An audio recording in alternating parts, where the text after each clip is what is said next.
Thank you very much for this kind introduction. I'm very honored to be among you for this presentation in front of such a distinguished audience. My presentation will be totally different from the others. I'll focus on the environment and some changes that are occurring as we speak in the north, and how Inuit have been able to influence favorably and fight against these changes so that global pollution can be halted or at least slowed down. For those of you who haven't had a chance to travel to Nunavik, this is the geographical map. It's north of the 50th parallel. There are 14 communities, and Nunavik is home to about 12,000 Inuit people. If you want to have a look at very nice pictures, there's an outside photograph exhibit on Montreal Avenue nearby, and it's up until October 31st, so nice pictures taken by Robert Fréchette, who lived for 15 years in Nunavik, and he's now the General Director of Habitat Cultural Institute. So when people discuss climate change or environmental change, they often think of the disappearance of sea ice, but rarely do people envision a long-range atmospheric transport of contaminants. And actually, this is occurring to a large scale in the Arctic. So this is the environmental problem that I'll be describing in the next few minutes, and how Inuit have actually influenced favorably the fight against this process.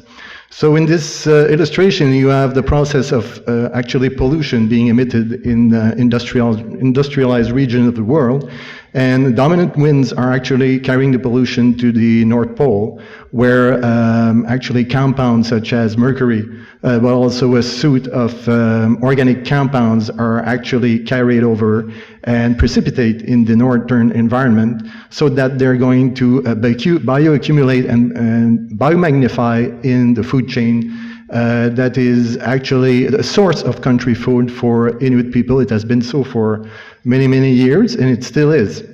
So in this illustration, you have the actually build-up of concentration from lower trophic level organisms, such as algae, up to the highest predators in this food chain, which is the polar bear, and to a certain extent, Inuit people.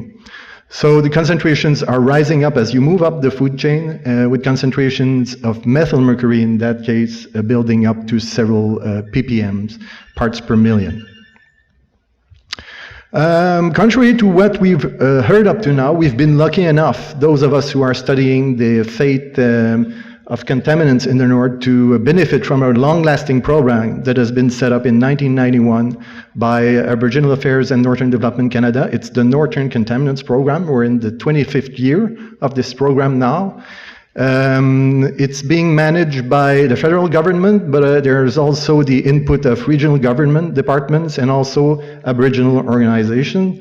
It funds research on monitoring of contaminants in the Canadian Arctic and also in the populations that are living in the Arctic, in the Canadian Arctic, and they're working towards possibly reducing, whenever possible, or eliminating contaminants from country food. So you have on this map the representation of the Arctic region in Canada, which is called Nunangat, Inuit Nunangat. There's an organization that have been quite active in actually fighting against this phenomenon of long-range transport pollution to the north. It's the Inuit Circumpolar Council. It's an indigenous organization comprising, actually representing 160,000 Inuit living in the different circumpolar region of the world, Alaska, Canada, Greenland, and also Chukotka, Russia. And the principal goal of this organization is to, as mentioned on the slide, is to strengthen the unity among Inuit circumpolar region, promote Inuit rights and interests on an international level, develop and encourage long-term policies that safeguard the Arctic environment, and seek full and active partnership in political, economic, and social development of circumpolar regions. And I thank my good friend Eva Krumel for some of the slides that I'm using here.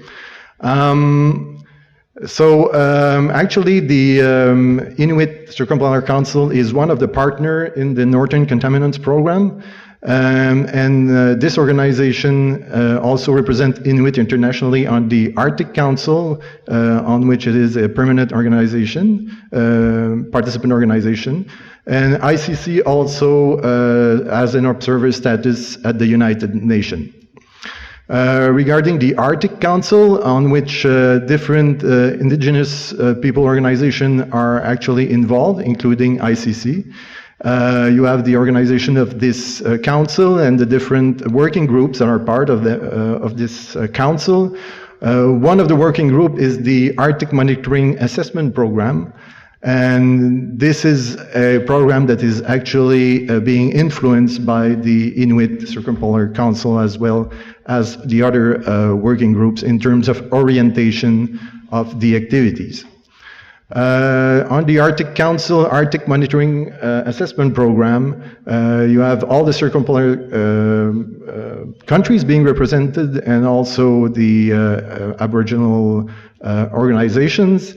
Their focus is looking at pollution, and by pollution we include persistent organic pollutants, metals, also oil radioactivity, and other global phenomena such as ocean acidification and generally speaking climate change. So looking at pollution in different environmental media and also exposure of human population, documenting how contaminants travel and eventually end up exposing circumpolar populations. AMAP produces different reports. One of them is the Human Health Assessment Report, to which we have contributed over the years by producing results of different research projects being conducted in Nunavik, but also elsewhere in circumpolar region. I'm just presenting a few front pages of papers that have actually created the knowledge that is being used in those reports for eventual policy meeting. So these compounds can modify the immune system function. Also have methylmercury have some effect on the blood pressure in Nunavik adults. We produced evidence, my colleague Gina Muckle and colleagues produced evidence that methylmercury exposure in utero decreases the development of the nervous system during childhood. And also more recent research on adverse effect on the immune system and also on reproduction.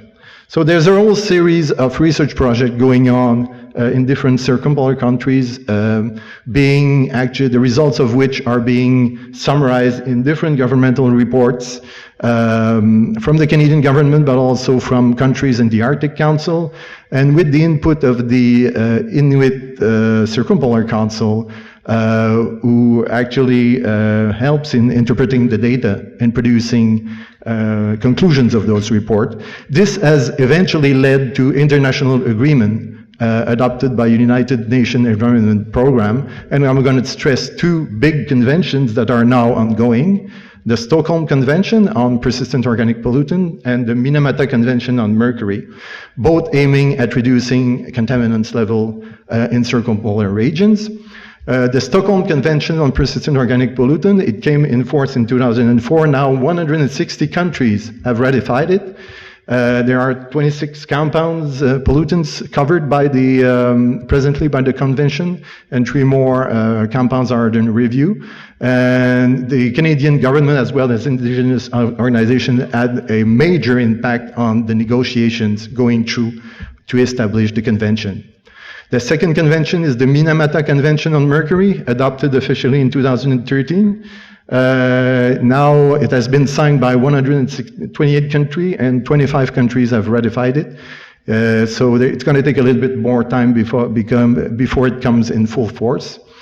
There was a big impact of the circumpolar population, including the Inuit, in adopting both of these conventions, recognizing that because of the biomagnification of these contaminants, this threatened the life and well-being and health of the people living in Arctic regions.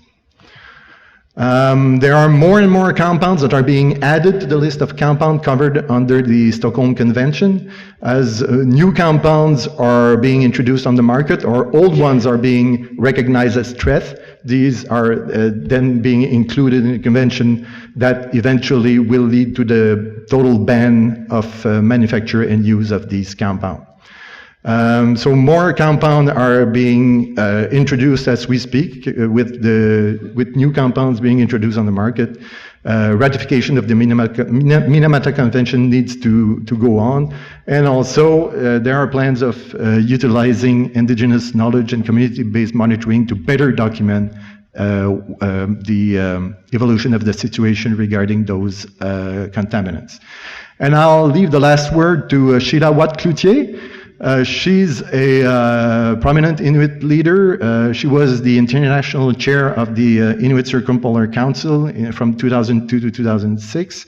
She was nominated for the Peace Nobel Prize in 2007, and she had received many more honor. And I think her, what she says is directly on the very important to the future of the world and how we deal with environment problem. We must now speak environment, economy, foreign policy, health, and human rights in the same breath. Everything is connected. Thank you.